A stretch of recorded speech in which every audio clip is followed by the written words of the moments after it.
Welcome and thank you for standing by. At this time, all participants are in a listen-only mode. At the end of today's presentation, we will conduct a question-and-answer session. Questions and answers will only be taken over the phone line today. If you would like to ask a question, you may press star 1. Today's conference is being recorded. If you have any objections, you may disconnect at this time. I would now like to turn the meeting over to Ms. Irene Ahir. You may begin. Thank you. Hello, and welcome to today's FDA webinar. I am Irene Ahir of CDRH's Office of Communication and Education. Today's webinar will provide an overview of the FDA's current policy on color additives for medical devices. It will also describe the FDA's approach to the evaluation of marketing applications for medical devices containing color additives. Your presenter is Jennifer Good, a senior scientific reviewer from the Office of Device Evaluation with technical knowledge of biocompatibility test methodologies and who works as a standards liaison for the development of national and international biocompatibility standards. Following the presentation, we will open the line for your questions related to the current FDA policy. Joining us for the Q&A portion of today's webinar are Dr. Joni Foy, Deputy Director for Engineering and Science Review, and Angela Kruger, Associate Director for Guidance and Regulations, both from the Office of Device Evaluation. Now, I give you Jennifer. Thank you very much to everyone who has joined us for the webinar today. We're going to be speaking about color additives in the medical device review. The goals for the webinar today are to describe and clarify the current policy in the Office of Device Evaluation and the approach we are taking for the evaluation of marketing applications for medical devices that contain color additives. We also are doing this to ensure a consistent approach is being applied to reviews for medical devices that contain color additives. Today I'll be providing some background information, some definitions so that we're all on the same page. I'm going to talk to you about the general color additive approach we're taking in the Office of Device Evaluation, when this approach should be used, the hierarchical risk-based approach that has been developed, some guiding principles that help support the color additive approach, and then details regarding this approach, including some examples. And I'll close with some next steps. For background, it's important to remind the audience that Section 721 of the Food, Drug, and Cosmetic Act outlines listing and certification requirements for color additives for foods, drugs, devices, and cosmetics. And in the Act, in Section 721A, it states that a color additive to be used in a device is exempt from listing unless the color additive comes in direct contact with the body of man or other animals for a significant period of time. We want to point out that ODE does not consider use of a color additive in or on a device to be in contact with the body for a significant period of time if the contact duration is 30 days or less. And there are several sections in the FDA Act and in the regulations specific to color additives that are listed here. So I'm going to start with some definitions that we think are important to understand so that the color additive approach is more clear. The first definition that I want to share with you is from 201T of the FDA Act. It defines a color additive as a dye, pigment, or other substance that is capable of imparting color. For use in a medical device, the color additive can be capable of imparting color when it is added or applied to the human body, but it does not need to actually impart color to the body from its use in a device to be a color additive.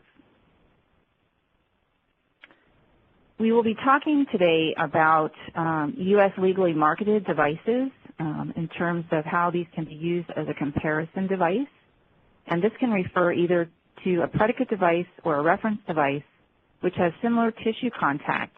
And when we talk about contact, we talk about type and duration of contact. So an example on this slide is one for a coronary balloon angioplasty device, and that can be compared to a delivery system such as for a superficial femoral artery stent. Because these devices both have the same type of contact, cardiovascular tissue and blood, and they're used for less than 24 hours. And this type and duration categorization is common to a biocompatibility review, and you can see more about that in FDA's guidance G95-1 or the ISO standard 10993-1. For biocompatibility evaluations, we also have some definitions that we use in those types of assessments, and it's important to understand what we mean by the terms direct contact, indirect contact, and transient contact. For direct contact, a device or a device component would come into physical contact with body tissue. For indirect contact, the device or component would have a fluid or gas passing through it, and that fluid or gas would then come into physical contact with the body tissue. In this case, the device or device component itself does not physically contact body tissue. For transient contact, the device or component comes into very brief or transient contact with body tissue, usually for less than 1 minute, and some examples are included on this slide. We also want to go over very briefly a biocompatibility term called tolerable intake, or TI.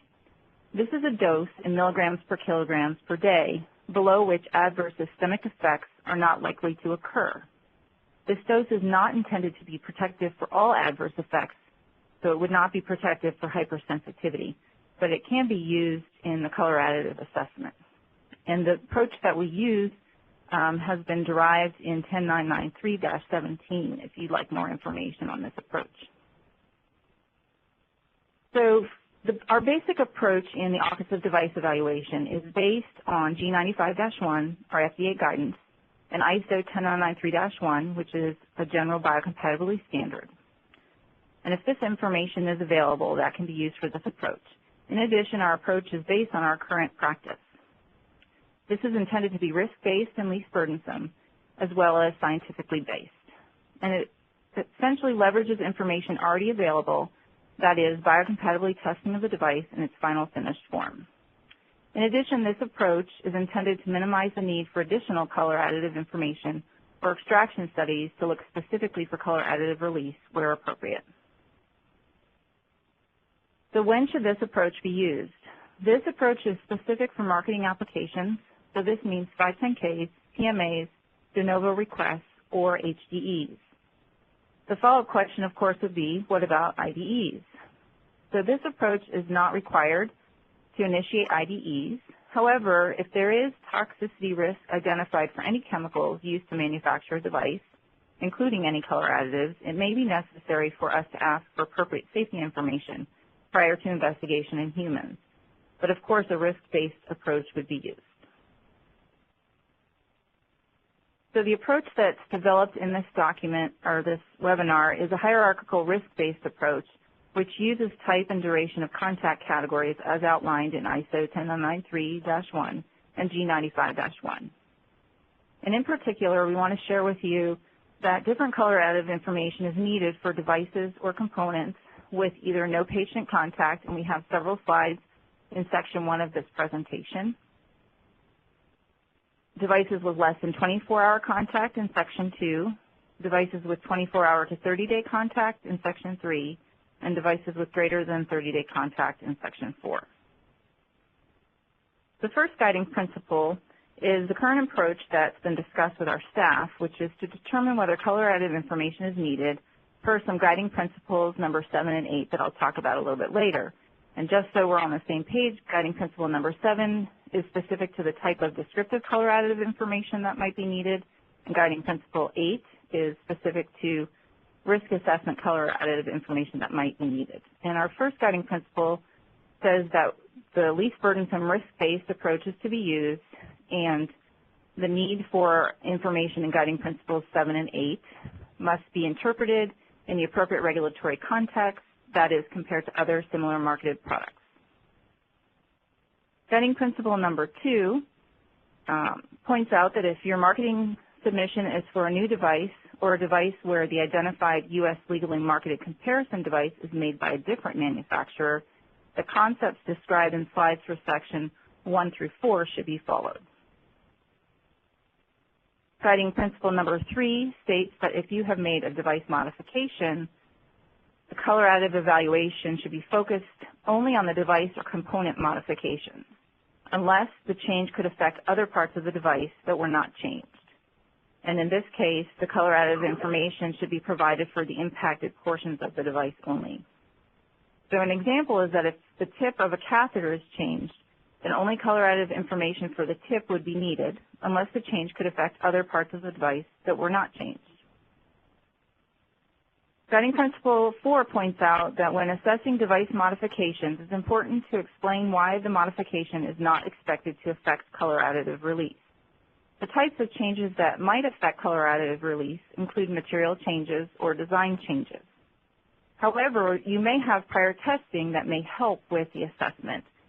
So biocompatibility testing using extracts may help you if you can show through visual observation that the color or turbidity has not changed or there are no particulates present.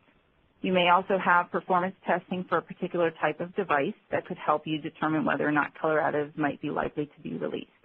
And these include in vitro particulate or wear testing with colored particles or animal studies with colored fragments at explant. So some material changes that might affect color additive release include changes to formulation of a polymer matrix, a color additive amount, or a color additive type. Design changes that might affect color additive release include changes to how the color additive is incorporated into the patient contacting portion of a device, such as being mixed into the polymer versus being stamped on the surface. Guiding Principle number 5 points out that if a device change is not likely to affect release of color additive, per the available evidence, no color additive information for Guiding Principle 7 or Guiding Principle number 8 is needed.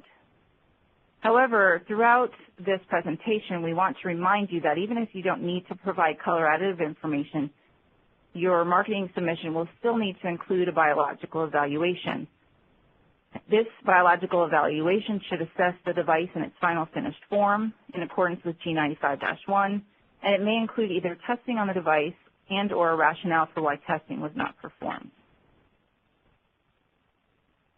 Guiding Principle number 6 points out that if the contact is with intact skin for up to 30 days, no color additive information for Guiding Principle 7, device description, or Guiding Principle 8, risk assessment is needed. For other types of contact up to 30 days, color additive information may be needed, and there are slides in sections 2 and 3 that help to explain this in more detail.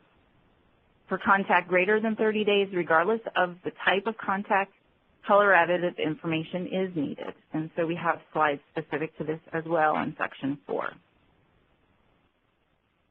Guiding Principle number 7 says that if color additive is needed, and we'll talk about this later in the presentation in what we call sections 2 through 4, the following information is what we are looking for. The first is the chemical name or chemical abstract service number, purity information, which could include CFR color listing, raw materials, certificates of analysis, or raw material or final device testing for impurities, and an estimated or calculated maximum amount of each color additive and weight per device. So that's the set of color additive information that would be needed, or you may be able to identify a U.S. legally marketed device with the same color additive, the same matrix material, and the same processing. We want to point out that sometimes there may be relevant material supplier master files that include the information that we've asked for in Guiding Principle 7, items 1 through 3. For Guiding Principle 8, no additional color additive information would be needed if the color additive amount in the proposed device is less than or equal to a comparator device with the same color additive, same type and duration of tissue contact, same matrix material, and similar intended use, or if the color additive or impurity amounts are less than tolerable intakes derived from the color additives and impurities. We want to point out that prior submissions can be used as comparators even if these prior submissions did not include color additive information.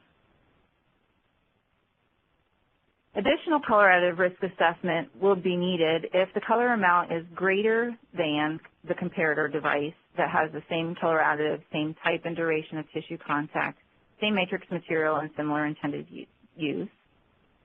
You would need to do more in terms of risk assessment if the color additive amount is the same or less than the comparator, but the conditions of device use are not comparable.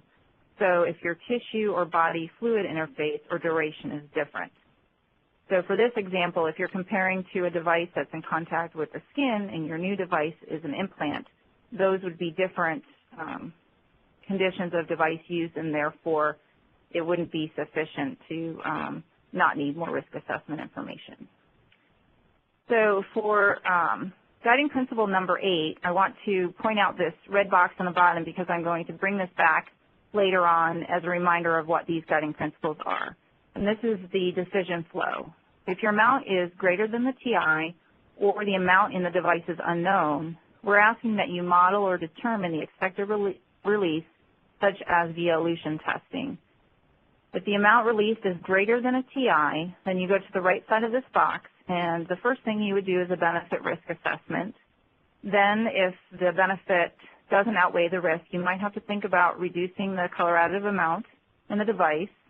If that can't be done, you might need to look at some in vivo fate testing, and then if that doesn't help you to resolve this, perhaps you might need a color additive petition. So I'm going to give a little bit more on this guiding principle 8 risk assessment process in the next few slides. So some examples of benefit risk assessment include a life-saving device used in patients with less than 1 year life expectancy, the amount of the color additive in the device is needed for proper placement, or the color or impurity risks, e.g. for cancer, don't outweigh the benefits. And so these might be some examples where you could provide a benefit risk assessment and decide that you could stop. When considering whether or not you might need to reduce the color additive amount in the device, you might want to consider reducing the amount of the color additive to the same or below a U.S. legally marketed device with the same duration and route of exposure. Or you might want to reduce the exposure to a level corresponding to an acceptable risk in accordance with the risk assessment. Some other possible options, in certain circumstances, such as for colored absorbable devices, you may need to conduct some in vivo fate testing to see where the color goes and how long it lasts. And in some cases, you may need to submit a color additive petition depending on further risk assessment, fate test outcomes, and discussions with CDRH. The last guiding principle we want to talk about is if other color additive concerns are identified during the review process, our review staff will be discussing with their management whether or not additional information or testing is needed. In addition, if you have questions about the color additive information being requested, we encourage you to contact our review staff and management to discuss this. So now I'm going to go into the detailed color additive approach. In Section 1, we're considering devices and components with no patient contact, and these could be either direct or indirect contact. For these devices, you would not need biocompatibility information, and you also would not need color additive information per guiding principles 7 and 8. If your device or component has contact for less than 24 hours, we call this the Section 2, and there are a couple of types of devices in this category. If the contact is less than 1 minute, what we're calling transient contact, and you've determined that the device might release color additive, we would expect you to perform a biological evaluation of the device in its final finished form, and this might include some device testing and or a rationale for why testing was not needed. However, no color additive information would be needed per Guiding Principle 7 or Guiding Principle 8 unless performance testing that you would already do for this device type suggests colored material release. And as a reminder, this could be in vitro particulate release testing showing colored particles. This could be embolized or migrated colored material in an animal study, or it could be wear testing demonstrating colored particulates. If the contact for the device is greater than 1 minute, there are 3 tests that we're looking at: cytotoxicity, sensitization, and irritation, what we're calling CSI tests. If these were performed on the device in its final finished form with acceptable results, and the extracts showed no change in color or turbidity and no visible particulates, Then we would like you to perform your biological evaluation for any other endpoints per G95-1. This could be testing and or rationale, but no color-added information would be needed for Guiding Principles 7 and 8. For the same contact duration, if the device could release color additive, but the CSI tests, cytotoxicity, sensitization, and irritation were not performed with acceptable results, or they were performed with acceptable results, but the extracts showed a change in color or turbidity and or there were visible particulates present, then we would want you to perform an assessment of the other endpoints for biocompatibility, and in addition, we would like color additive information and risk assessment information per Guiding Principles 7 and 8. So as a reminder, Guiding Principle 7 says that you would provide chemical name or CAS number, purity information, and the maximum amount, or you would identify a U.S. marketed device with the same color additive, matrix, and processing. If the color additive amount is less than or equal to the appropriate comparator or less than a TI, no color additive risk assessment information for GP8 is needed. If this is not true, then you would have to go to Guiding Principle 8 and look at the amount. If it's greater than the TI or amount in the device is unknown, you would model. If the amount released is greater than a TI, you'd have to move into the hierarchical approach on the right. The next section has to do with devices that are used for 24 hours to 30 days, Section 3.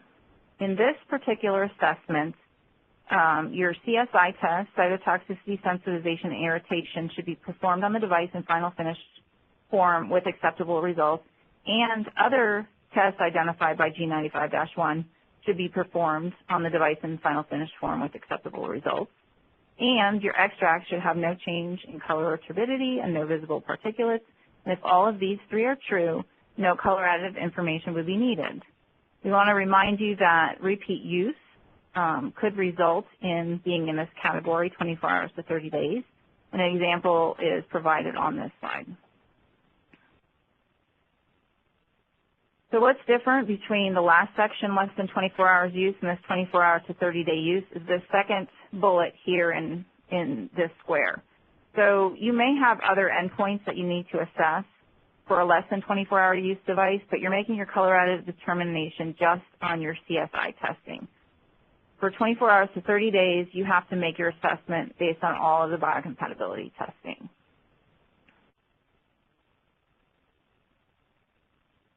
So these next few slides are going to go over some examples for how you can use this information to determine that you actually do need to provide further color additive information.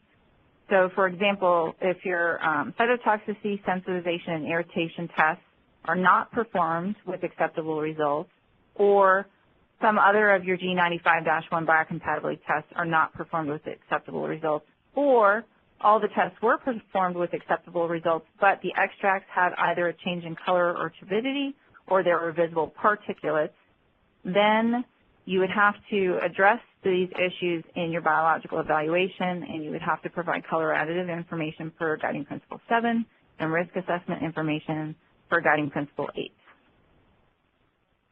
So I'm going to give some examples so that this is a little bit more clear. All of these examples will use a multi-day infusion catheter, and we'll talk about when you need color additive information versus when you don't. So if your CSI tests, cytotoxicity, sensitization, and irritation, were performed on the device in final finished form with acceptable results, the other G95-1 tests were performed on the device in final finished form with acceptable results, and the extracts for all the tests, there were no change in colors or turbidity, and no visible particulates, then you don't have to provide color additive information for the 24-hour to 30-day group. In example 2, we again have cytotoxicity and sensitization performed with acceptable results, but in this case, irritation testing showed slight toxicity. The other G95-1 tests were performed with acceptable results, and there were no problems with the extract. There were no changes in color or turbidity, and there were no visible particulates.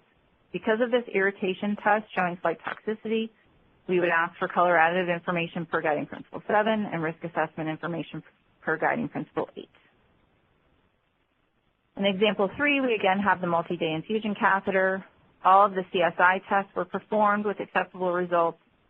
There was no genotoxicity testing on the device in its final finish form provided, but the other G95-1 tests were performed with acceptable results, and all the extracts were fine. However, because genotoxicity testing was not provided, this would bump you into a category where color additive information per Guiding Principle 7 and risk assessment information per Guiding Principle 8 would be needed. I have 2 examples that have to do with particulates, 4A and 4B. So in this particular case, your CSI tests were performed, your other G95 tests were performed, they all had acceptable results. But in the extracts, there were visible particulates present in at least one of the tests. Because there were visible particulates present, this would put you into the category where color additive information per Guiding Principle 7 and risk assessment information per Guiding Principle 8 would be needed. I said I had 2 examples on this because there might be a case where you have visible particulates present, but if you can provide information down here in the caveat to confirm that the source of particulates is not from leaching of color additive during biocompatibility extraction studies. For example, if you have images to document particulates or cutting artifacts that occur prior to extraction, or chemical identification of particulates to show that these are not colors, then you would not have to give us color additive information per Guiding Principle 7 or Guiding Principle 8. So just a reminder, Guiding Principle 7 is your descriptive information, either the chemical name, purity, and amount, or an identification of an appropriate comparator with the same color additive matrix. If you can show that the color additive amount is less than or equal to the appropriate comparator or less than the TI, you don't need to give any more risk assessment information. If you need to provide risk assessment information for Guiding Principle 8, you make a determination based on the amount in the device, some modeling or elution testing, and if the amount is then greater than the TI, then you have to move into your benefit risk assessment and considerations for maybe further information. In our last section, Section 4, this is for devices with greater than 30-day use. Again, we have to consider repeat use beyond 30 days. For this, an example of a hemodialyzer is provided here. For these devices, we expect to see a biological evaluation of the device as well as color additive information per Guiding Principle 7 and risk assessment information per Guiding Principle number 8. And we went over this slide previously. It's the same information for Guiding Principle 7, the same approach for Guiding Principle 8. Some other considerations that we wanted to share with you are how to determine what the most appropriate test article is for your biocompatibility testing. And this is specific for devices where you might provide a range of devices with a range of colors. So for example, if you have a device that you're going to be submitting in a single marketing application that could include different types and amounts of colors, such as contact lenses, a device sample incorporating all the colors could be used for biocompatibility testing. Similarly, if you're providing a device in a range of shades of a particular color, such as for colored dental composite resins, the device with the most color additives could be used for biocompatibility testing. So in summary, I just want to remind everybody that this color additive approach is based on G95-1, FDA's biocompatibility guidance, ISO 10993-1 biocompatibility standard, and our current practice in ODE. It's intended to be risk-based, least burdensome, and scientifically based. It's intended to leverage information that likely is already available for your device, that is biocompatibility testing of the device itself. And if this approach is used, it can minimize the need for additional color additive information or extraction studies to look specifically for color additive release where appropriate. We wanted to share with you that we are planning a future draft Level 1 guidance for color additives in medical devices to include a lot more issues associated with color additives, for which we know that some additional discussion and direction would be helpful. At this time, we're going to open the webinar up to questions.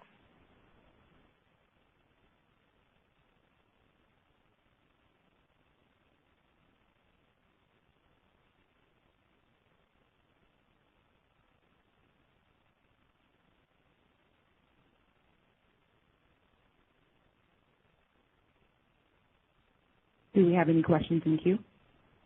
Yes, our first question is from Tony. Your line is open.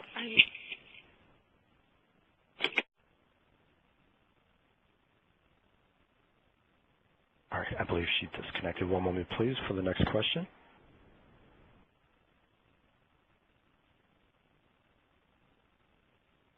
Our next question is from Harish. Your line is open. Hi, my question was in regards to how does this relate to items listed in Section 8110 in regards to color additives for food, drugs, and cosmetics that may be used in medical device applications that have been removed from the provisional listing? Are those acceptable given that this assessment's made and appropriate testing is done?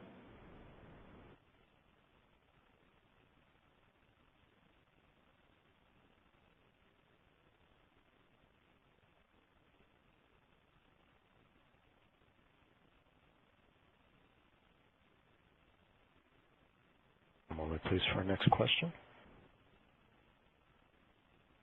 So I think you're speaking about delisted colors. Is that correct? Right. Channel black, for example, that may be used in low percentages in medical device components, like a catheter tip, for example. So we know that some banned or delisted colors have been used historically in some medical devices. And so this approach considers that if the risk of release into the body is minimized, such as for short contact duration where there's minimal risk of release, we actually need to balance whether the risk to the patient is appropriately controlled. And so we are saying in this approach that if you can show that you have short-term use and you don't have any apparent release, we're not going to be asking you for color additive information. And so if those colors are used, that would be acceptable. But if there is release, then we would have to have more discussion about this. And specific issues associated with delisted or banned colors, such as carbon black, will be addressed in the draft color additive guidance in more detail. Thank you. That helps.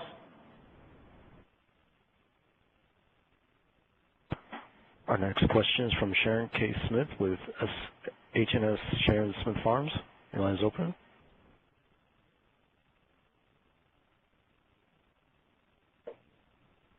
Should I go forward on my question and repeat it? Yes, the question I had was that I heard in your presentation you mentioned once of the issue of genotoxicity. I was trying to get further information on when you might specify the necessity of genotoxicity testing. And also, I did not hear you mention today the element of immunotoxicity. When, if in your regulations, have you specified or indicated some requirement for immunotoxicity testing? Thank you for that question. So our FDA guidance for medical devices and biocompatibility G95-1 and the ISO standard ISO 10993-1 identifies when genotoxicity and immunotoxicity information will be needed, and this is based on different devices and their type and duration of contact. So we didn't go into detail in this presentation, but we refer you to those guidances and standards to see where your device might require that endpoint be assessed. And for a color additive assessment, if you don't want to provide color additive information, we are saying that you need to actually do the testing on the device in the final finished form. If you don't think that testing is needed, then you can certainly provide a rationale to us for that, but that would mean that you would also need to provide us with the color additive information. Okay, and that's true for both genotoxicity and immunotoxicity, as well as other endpoints. Thank you. We can turn it off. Our next question is from Michael Yartsoff with Edward Flight Sciences. Your line is open. Yeah, our question actually was already asked about the delisted colorants, but as a follow-up, do you have a timeline when the draft guidance should be released? So we're beginning work on that. It's a priority for our center, but we don't tend to be very good at predicting those things. So unfortunately, I can't give you a time frame. I'm sorry.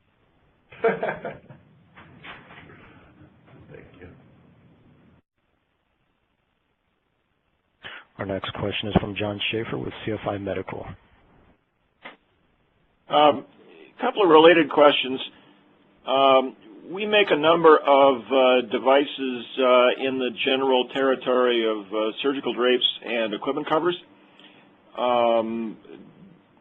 Generally speaking, most of these are KKXs, and since the August 2014 guidance, these are exempt.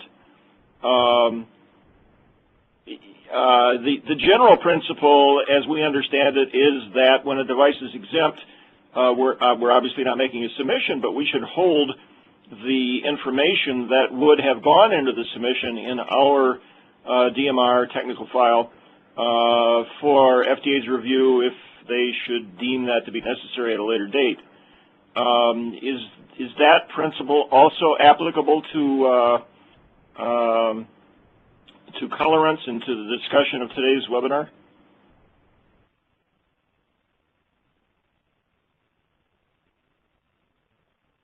This is Angela Kruger. Yes, that's correct. I think you're referring to the intent to exempt guidance document where the devices you described were included there. And so at this time, we're not enforcing the requirements for 510K submission, but similar to other devices which are exempt, we would expect for you to keep that information in your records should you be inspected or have to submit at a later date. Okay. And as a follow-up to that, a number of the devices that we make, because of the nature of their use, either have no direct patient contact or patient contact only with intact skin and only for a short period of time. So they're either non-contact or short-term contact. But some of the devices might have a kind of transient contact that might occur when a surgeon touches, for instance, our non-patient contact equipment cover and then resumes surgery and makes patient contact in an invasive manner. Is that kind of transient contact, which might be longer than a minute in aggregate during a surgical procedure, but not much longer, is that kind of contact considered in the evaluation of transient versus short-term? I think that you would be safe in assuming that you have to worry just about the contact intended for your product, and that type of transient contact would not kick you into the need for color additive information for those products. Okay. All right. Thank you.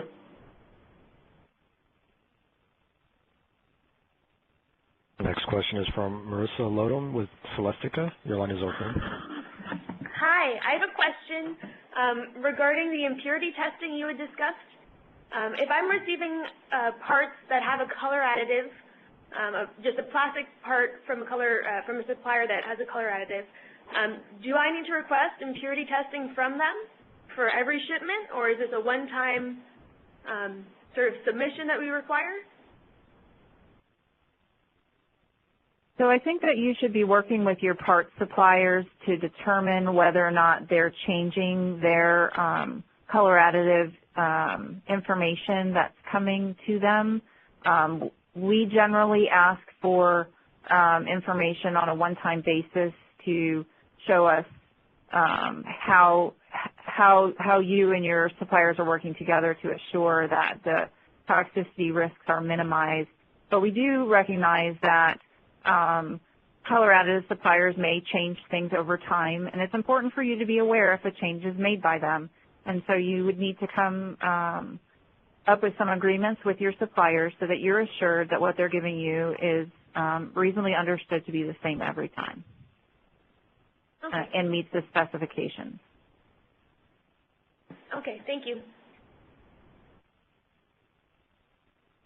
This is the operator. I would like to remind participants, if you would like to ask a question, please press star one. Please clearly record your first and last name as well as your company when prompted.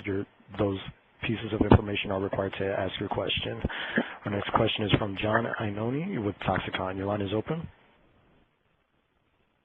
Hi, yes, Jen, thank you very much for that presentation. I was wondering, you made a comment as to the pooling of multiple products that may have various different color additives present in the individual components.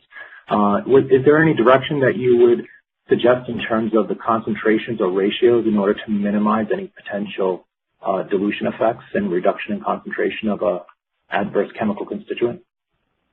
So in the examples I provided, I actually wasn't talking about pooling of devices in an extraction sample for a biocompatibility test. I was talking about what sample is selected. And so the two examples that were provided for you, one which was for contact lenses and one which was for dental devices, those groups tend to have worked with their device manufacturers over many years and have come to an agreement for how a biocompatibility test article can be fabricated to represent a range of devices in that product area. And so those are usually a single device sample for the testing, and they're fabricated so that they can cover the range of products that a manufacturer would like to include in a particular submission, either for a contact lens or for a dental device, where it's common to have ranges of colors. Understood. So if I am understanding correctly, that agreement in the various different components that make up of that representative sample, the concentrations of various different components and materials in this master test article considered the concentrations and how those dilution effects may occur in terms of elution. I think the assumption for those products is that they will either select a product for the testing that has the highest amount of the color, or they will manufacture a product for the testing that includes the range of available colors. And I think that the more colors that you put into a product, you're likely to get more colors out during elution, if any comes out at all. And so we have been comfortable with that approach. Fair enough. Thank you very much. Our next question is from Martina Heim with Alcon. Your line is open. Hi, this is Martina. You currently have very specific guidance for use of color additives in contact lenses and the 510K guidance for contact lenses, and also in the separate document for preparing color additive petitions for contact lenses, which is actually due for review this year. So my question is, since you mentioned the new proposed guidance, would you be looking into merging these, or would the contact lens guidance remain separate? Thank you.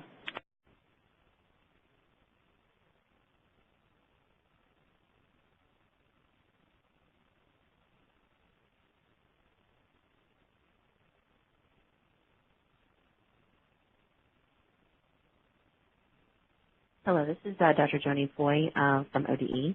I think the intent with the draft guidance that Jen mentioned at the end for color additives that we would like to have go out with the more of a generic type of guidance document. And then just like with other areas, when we have a very device-specific guidance document, for a particular product area, you would refer to that device-specific guidance. So this would, the intent for what we were talking about would be a horizontal type guidance document. Okay, thank you. Our next question is from Karish with Edward Life Sciences. Your line is open. Hi. We had a question in regards to how do we handle assessing color additives that are proprietary information of our suppliers in terms of clarity in regards of formulation and things like that. So we have experience working with color additive or component suppliers who want to maintain confidentiality of their information, and many of them are perfectly willing to provide that information to us. They may provide it in a master file either through our center of devices, or they may have an existing master file in the Center of Drugs. And if the information we need is in either of those types of submissions, we can use that to support the marketing application. And we have experience working with many different color suppliers who are willing to provide that information to us. Thank you, that works. Our next question is from Allison Komiyama with Acknowledge RS. Your line is open. Hi, Jen, great talk. This is really, really useful. My question is with regard to, you mentioned you could remove a colorant. If it's above a level of a predicate device, you could take it out or reduce it to a level that's below your predicate device. Would FDA want to see retesting on this, or is it sufficient to say that, okay, we've removed it or we've taken the colorant completely out? Would they have to redo the biocompatibility testing? So I think when you make a change, you have to explain why you think that the previous testing that you've done before is sufficient. And depending on how you make that change, you clearly might need to do a rationale, and that could be sufficient. And in some cases, it might not be sufficient. So you would need to think about how that change might impact your biocompatibility. And you also might need to think about how that change might impact your performance testing. Sure. We have experience with people removing color additives and providing a reasonable rationale and not having to do any biocompatibility or performance testing. But it's going to depend on the specifics of a particular case. Okay. Thank you. Our next question is from Ted Heiss with Cook Medical. Hey, thanks for the great presentation, Jen. I wanted to ask you about the TI piece of it, and if you had any thoughts or if the guidance would address what options might be if there wasn't a TI available from the literature. I think that there will be some cases where there won't be a TI from the literature, and different toxicology approaches would be reasonable, such as a threshold of toxicologic concern. And depending on what the color or the impurity is that we're talking about, that may or may not be supportable. And we are planning to have more detail in the draft guidance for people to consider. Great, thank you. Next question is from Allison Ray with Cordis. Your line is open. Hi, I have a question about the CSI testing and the products being in the final finished form. Would you consider that being sterilized products, or can it just be complete built devices? Because sterilization can impact how chemicals are released from a device, we would expect that if your device is intended to be used sterile, that the product that's used in the biocompatibility testing would also be sterile. Okay. Thank you for clarifying.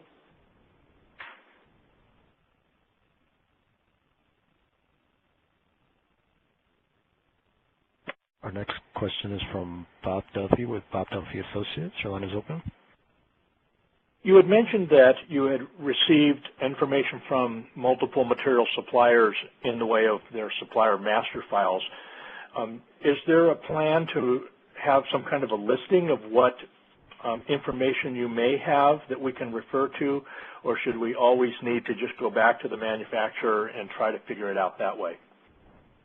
So anything submitted to us, whether it's through a device submission or a master file, is proprietary to the person who submits it. So we can't necessarily say, oh, these different people have master files, because that would be revealing proprietary information. So we do recommend that when you're working with your suppliers, you ask them whether or not they have information available. If they're not familiar with our master file program, we have information that can be shared with them. We are always very happy to work with the master file or the material suppliers. We find the master file to be a very convenient way to share information with them so that we can maintain the confidentiality of their information, but also use it to support a medical device application from you or another company. Okay.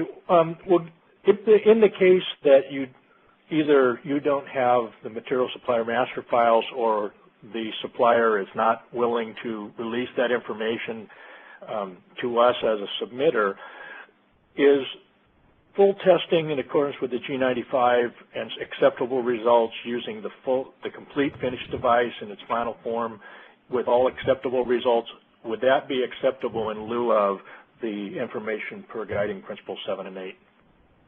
Unfortunately, it's not, because testing on a final finished device cannot necessarily tell you whether there is a risk for toxicity for some of the endpoints that we're concerned with for color additives. So you would need a certain amount to show a positive in some of these tests, but a lower amount could cause problems in a clinical application. And so you can't just rely on testing to say you don't need to provide color additive information for any device, but what we've laid out here is how you can potentially use that for some devices, so that there will be fewer devices where color additive information might be needed. Okay, thank you. Our next question is from Debbie Kahneman with Kahneman Regulatory Solutions. Your line is open. Hi, my question has to do with can a color additive that is listed as being a color additive for foods, drugs, and cosmetics, but it's not listed for devices, can it be used in devices? And if so, is there anything different that needs to be done other than what was talked about today? So there are some listings that are specific to medical devices, and those tend to have information that's most relevant to the safety of medical devices. There are some cases where those listings may not exist specific to medical devices, but there may be listings for other types of indications such as you've identified. As long as there's an appropriate analysis of route-to-route extrapolation, sometimes those other listings can be helpful. And so we do encourage you to look for medical device listings. What we're concerned with is identity and impurity specifications. And if there's not something specific to your indication, then you can explain why you think these other listings might be helpful, and we would consider that. Okay, thank you. Our next question is from Mark Unterreiner with Terumo. Your line is open. Yes, we manufacture many different devices that are Class 2 devices and that are used for less than 24 hours in the patient. And during our reviews at the Office of Device Valuation, we noticed that a reviewer usually asks if the colorant is listed under 21 CFR 73 or 74. And we were just curious, why does the reviewer ask that question? So in 21 CFR 73 and 74 are the listings for all of the different indications, medical devices, drugs, cosmetics, and foods. And so if your color is listed in one of those places, this may be a place that you can go to look and see if your color meets one of those listings. That might be a very convenient way for you to answer the questions we're asking.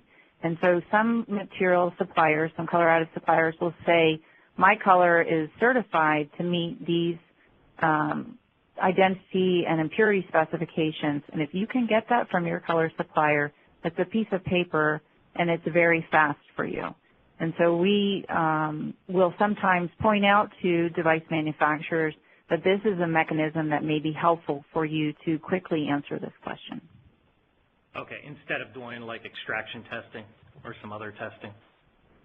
Yeah, it's our experience that if device manufacturers can get certifications from their suppliers, it's faster for them than if they actually have to do testing. And it costs us money, so that's least burdensome for everyone.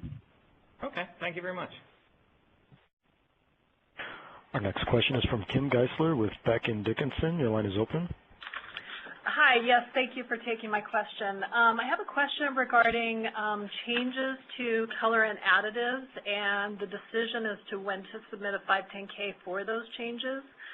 So if we look at the color additive change and perform some biocompatibility testing on that colorant and determine that there are no significant effects on safety and efficacy with that modified material, and assuming that does not affect the performance of the device or have any other impact on the safety or efficacy of the device, would that trigger would that change, due to the fact that we've still conducted some testing, require a submission to the FDA to review that test data?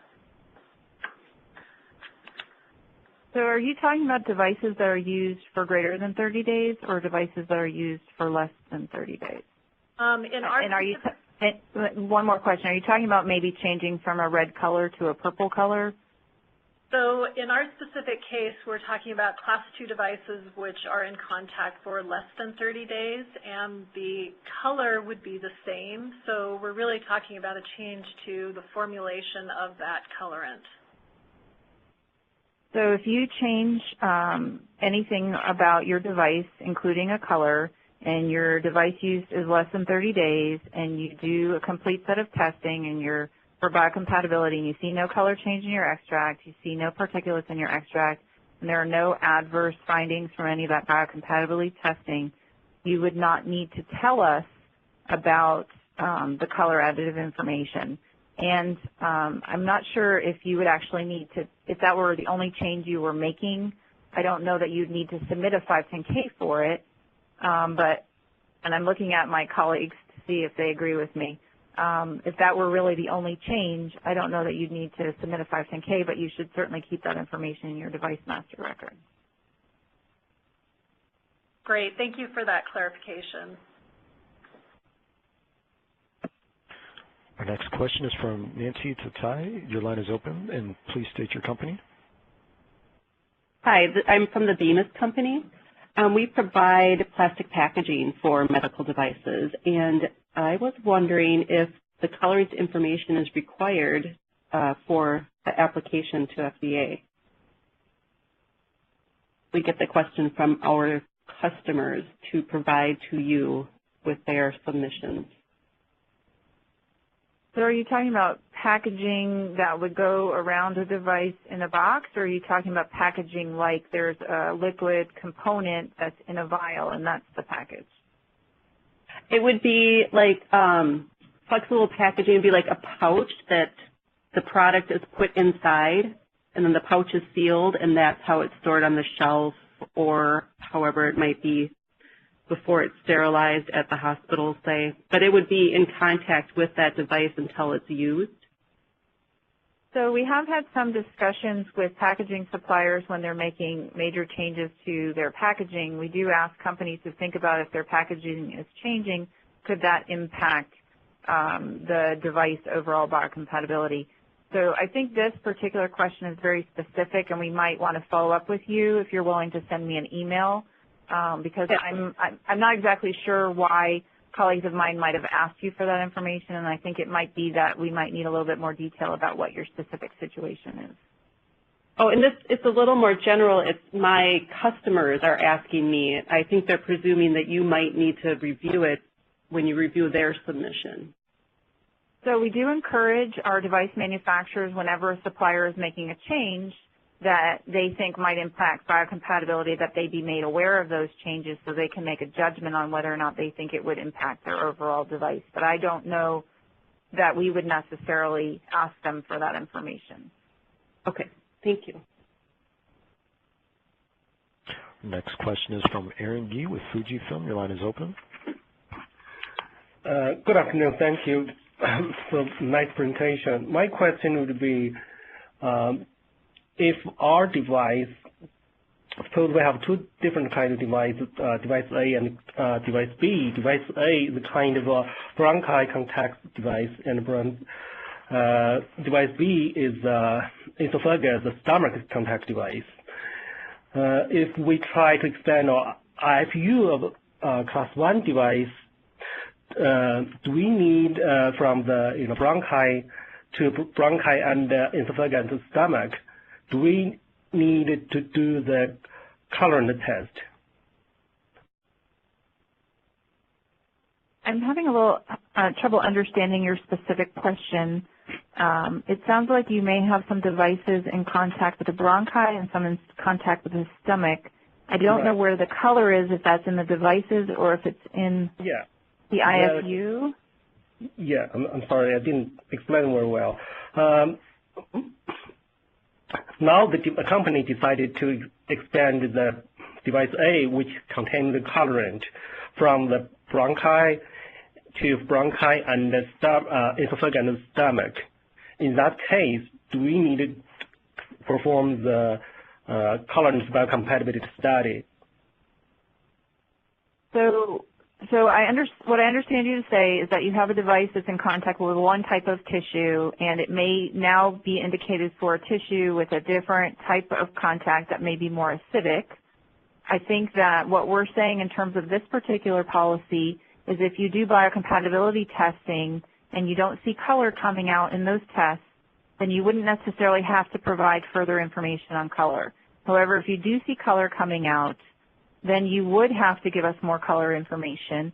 Depending on how much color you have in your device or comes out, you may have to do some elution testing. An elution test to show what comes out in the stomach environment might be different than an elution test to show what comes out in a bronchi application. And so that's the kind of issue that I would encourage you, if you want very specific input, to contact me. And we can work with the review branches to see if we can give you some more detailed feedback. Thank you very much. A second follow-up question would be, is there any different if some colorant already used marketed cleared device and some colorants never used in marketed cleared device? When the FDA reviews the data, is there any difference between the two colorants? So I think that it's appropriate to say that if a company has used a color before and we found it to be acceptable, that may be an easier path to follow. I think that if a company chooses a new color and there's toxicity information in the literature that they can use to support that color, we're very willing to talk with you about that. If there's no toxicity information in the literature for a particular color, it makes it very difficult for us to understand the potential risks to the patient, and that might be a more difficult situation. Is that going to lead to the NSE? If the company decided to use a new colorant on their new device, there are no available literature reference available. I think that that's a very good question to talk with your specific review group about. We can't say in a webinar whether or not something's going to be SE or not, but that is something that you should definitely speak with your review group. We have a Q submission process that is very helpful for these types of discussions. We'd encourage you to use that. If you're not familiar with it and you want to send me an email, I can send you the link to our guidance on that. Thank you very much. I appreciate it.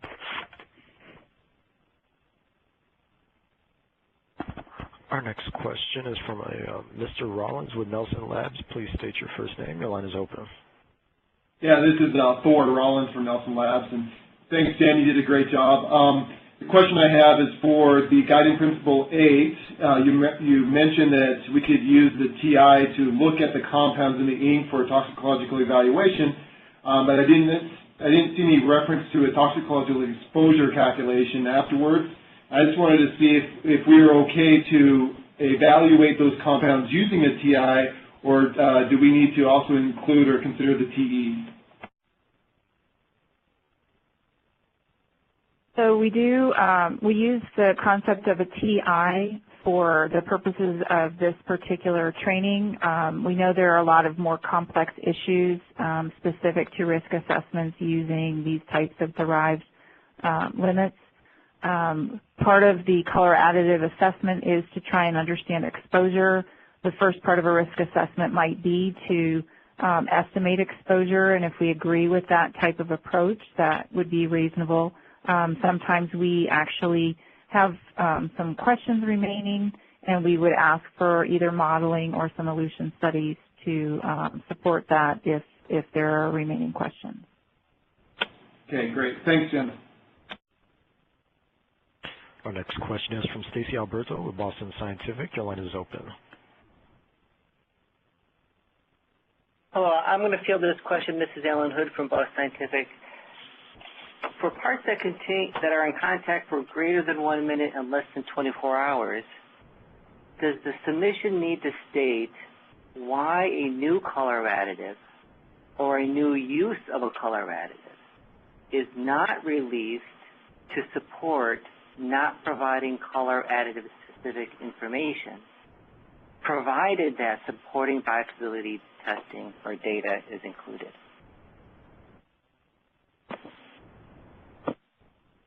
So if the biocompatibility test data is provided, then we would not ask you for the color additive information in GP7 or GP8. And just to follow up on that, and there would not need to be included a statement for, is that presumed because there is no visible color change in the biocompatibility extract? So there's no color change in the extract, there's no particles in the extract, and there's no toxicity findings in the biocompatibility testing. Right. The minute any of those shows flag, then you would need to address what the color is and why you believe it's okay.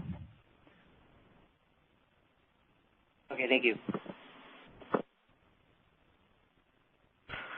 Our next question is from Betiana Kortsansky with DPU. Your line is open.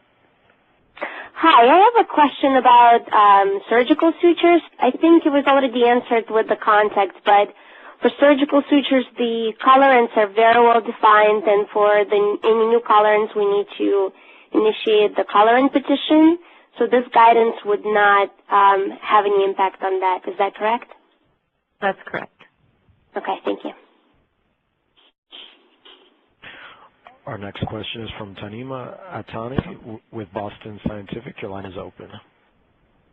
Hi, thank you very much for the clarity of the presentation and all the work that went into it. I just wanted to ask for clarification on the comparator device in Guiding Principle 8, and I think the concept appears throughout the presentation. I just wanted to make sure that that device is actually can be any legally marketed device, not just the company's own device. So this approach assumes you're comparing to your own device because it's very difficult for you to know what another manufacturer includes in their device. Even through testing? It has not been our experience that you can show through testing that you have the same thing as what might be in another device, and so this particular approach is specific to comparing to your own device. Okay, so that's good clarification, and I think that in the final guidance document, maybe making that clear would be helpful because I think it could be interpreted. And then I just wanted to ask, until the guidance document is issued, is it okay for industry to use these slides as guidance, as initial guidance for submission? Absolutely. All right, thank you. Our next question is from Sharon K. Smith with H&S Sharon Smith Farms. Your line is open.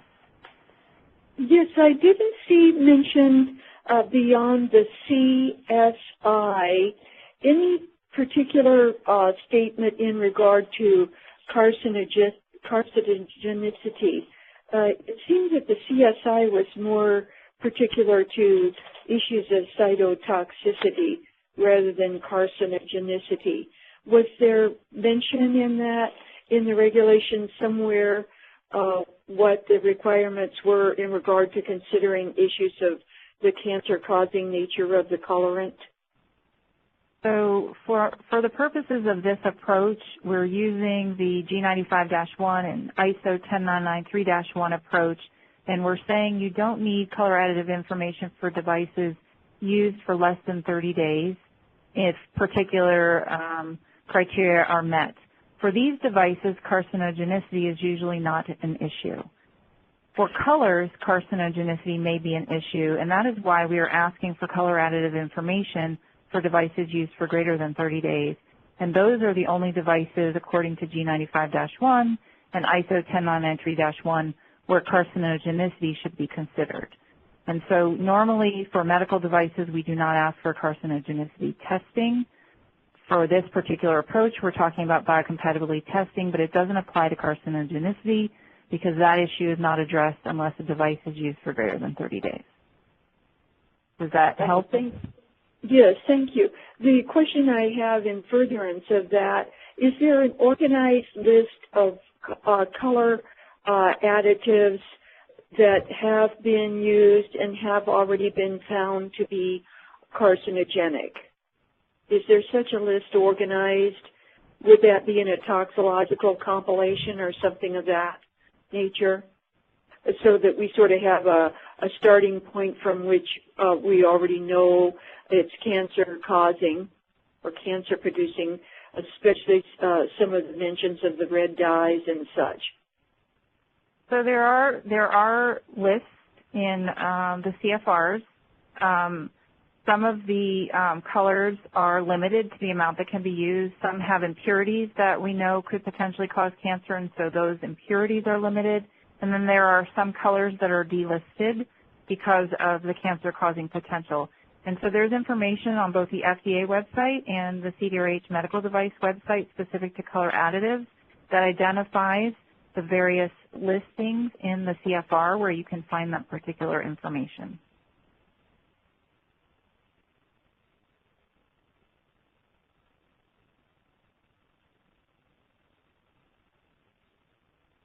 Our next question is from Brenda Seidman with Seidman Consulting. Your line is open. Hi, this is Brenda Seidman. To what extent have you been coordinating with the Center for Food Safety and Nutrition in your development of this policy, or have you? So this particular policy that we're presenting for this webinar is to explain ODE's current policy, which has specifically to do with our medical device submissions and how to use biocompatibility information in the medical device submission. We have worked with our lawyers to determine where we have the regulatory authority to define how to review devices for less than 30 days. And so this approach is consistent with our current policy. Our lawyers have looked at this and where devices are used for more than 30 days for particular devices such as those mentioned earlier in the call, such as sutures, those would be coordinated with CFSAN, with the color additive petitions, and so we believe that we're sharing with the community the approach that's appropriate for these products. So for specific devices, sutures and probably contact lenses, you're anticipating and coordinating with CFSAN.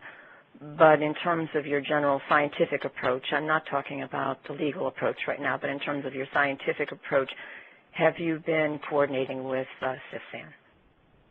So we coordinate with our sister centers on projects that are appropriate for us to talk with them on, and we have been talking with them for many years about how to coordinate the review of products that may or may not require color additive petitions.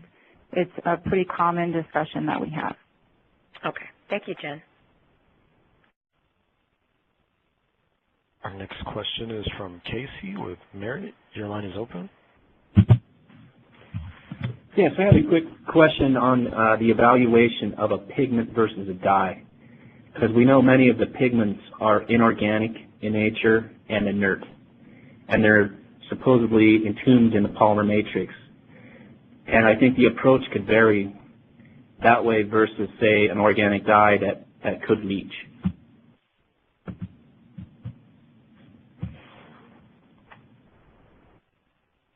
So I didn't hear a question, I'm sorry. No, he's not on. Can you hear me now? Yeah.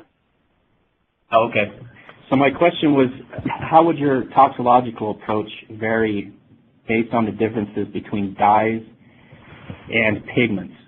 So most of the pigments are inorganic and inert in nature and wouldn't present themselves as a leachable. So the topics that we're discussing here are more general than that. I think that our experience has been that we generally ask for information based on whether a color additive is present or not, and we don't currently have information to share regarding what to do if it's one type of color versus a different color. These are some of the issues that are sometimes addressed in an application to us if we're concerned about the amount of a color that potentially exists in a device that may or may not come out. It's been our experience that sometimes chemicals, when they're incorporated into medical devices, don't actually act as one might think they would ideally. And so I think that when we release our draft color additive guidance, we'll think about how we might be able to present some information specific to this topic to help with people making submissions to us. Thank you. Our next question is from Dennis Burke with, I believe it's Deploy Synthesis. Your line is open. Hello. My question was related to transient, less than 1 minute versus a little more than 1 minute situations. And it seemed that you were guiding towards a less burdensome approach for contact less than 1 minute, but it wasn't really clear to me, perhaps based on the definition of performance testing. I'm trying to find the slide right now, slides 31 and 32.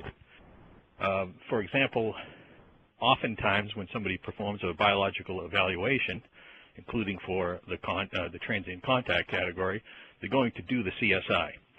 And perhaps in those CSI they will see turbidity or color change or something like that. And yet that isn't mentioned on slide 31 with transient. But what is mentioned is particulate release during performance testing. I don't know if CSI is considered to be performance testing or if you meant something else by performance testing. Can you clarify?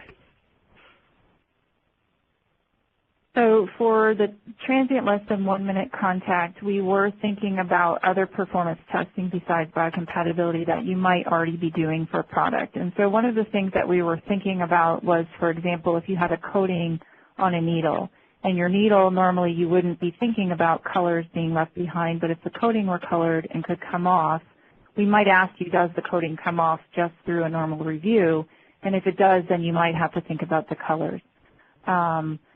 If you're doing biocompatibility testing for your transient use device and you do see colors or particulates in that testing, we wouldn't necessarily ask you about that unless you provided that testing to us as a part of your review.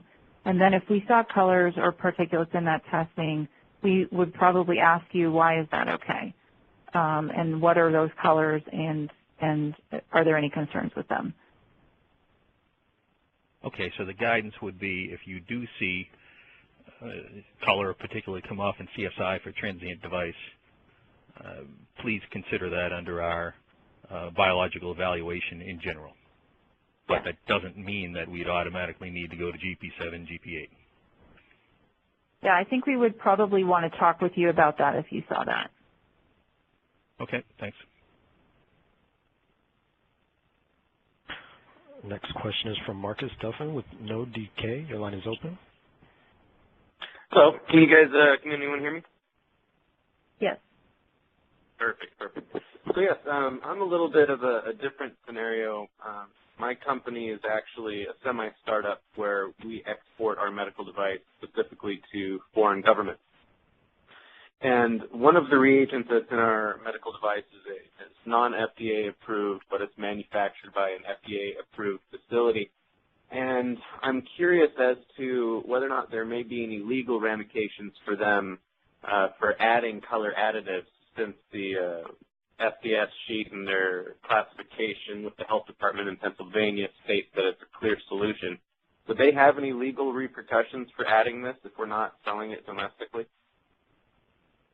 So as a biocompatibility reviewer, I might not be the best person to answer this legal question, but I'd be very happy if you emailed me some more specifics of this case to try and figure out an answer for you. This is not something that comes up in my normal daily review, so I apologize for that. Most of the stuff I do does not come up in our normal daily review. All right. What would be your email address again? So it should be on the slide that's in front of you right now. I'm Jennifer Good, so in the middle there, or you can give me a call.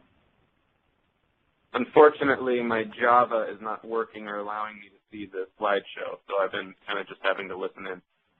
Okay, so it's Jennifer, Jennifer .Goode, Goode, at FDA.hhs.gov. Perfect. All right, I'll go ahead and send you an email. Thank you. Yep. Our last question is from Charlotte Morey with Fujifilm. Your line is open. Hello. Thank you for having this presentation. It's really helpful and taking my question.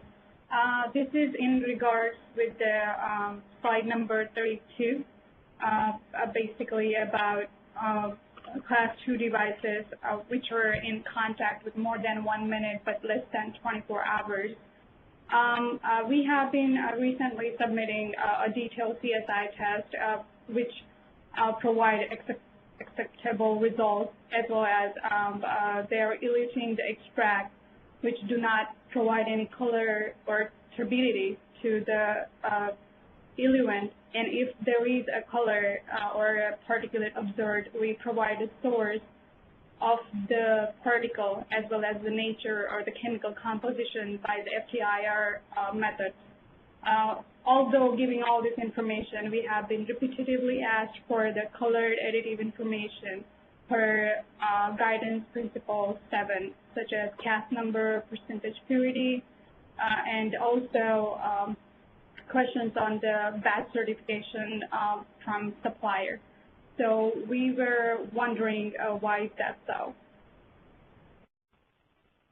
So we have recently retrained our staff so that they are more aware of the policy. We do sometimes have some turnover such that everybody's not always on the same page. I would encourage you to contact your review staff and ask them why, and their managers, and ask them if you're understanding based on these webinar slides the current policy correctly, and dialogue with them on this. And if they still believe that information is necessary and you want to ask them to involve me in some of the conversations so that we can figure out the resolution for you, I'm happy to help with that. That sounds perfect. Thank you so much.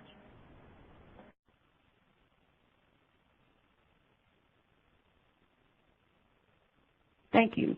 This is Irene Ihir. We appreciate your participation and thoughtful questions. Today's presentation and transcript will be made available on the CDRH Learn webpage at www.fda.gov/training/CDRH Learn by Friday, February 18th. If you have additional questions about the use of color additives for medical devices, please use the contact information provided at the end of the slide presentation. As always, we appreciate your feedback. Again, thank you for participating, and this concludes today's webinar.